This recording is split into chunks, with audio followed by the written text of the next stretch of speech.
there's a fundamental objection to the proceedings itself, because for us, this goes well beyond what is contemplated within initiation of Unconstitutional daw ho. impeachment proceedings. Malinaw mulat sa pulang dahilan ng hindi pagdalo ni Vice President Sara Duterte at kanyang mga abogado sa sinasagawang pagdinig ng House Committee on Justice. Iginiit ng kampo ng pangalawang Pangulo, unconstitutional Unconstitutional daw po yung ginagawa doon. o labag ito sa saligang batas. Ilang minuto matapos suspendihin ng komite ang unang ng hearing, nagsagawa ng press conference ang mga abogado. Yung pala trip nila. No? Yung sa labas sumagot.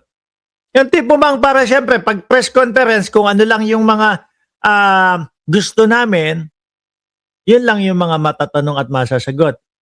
Hindi pwede yung mga tanong na mahihirapan silang sagutin, ho. Ni VP Sara, ipinaliwanag ni na Attorney Michael Powa at Attorney Sheila Sison ang dahilan ng kanilang hindi paglo sa pagpapatuloy ng impeachment proceedings sa Kamara. Ano sa akin, hindi lang po yung mga nasa House of Representatives ang binabastos ng mga ito. Kasama na po tayong mga Pilipino na nag-aantay ng kanilang mga kasagutan.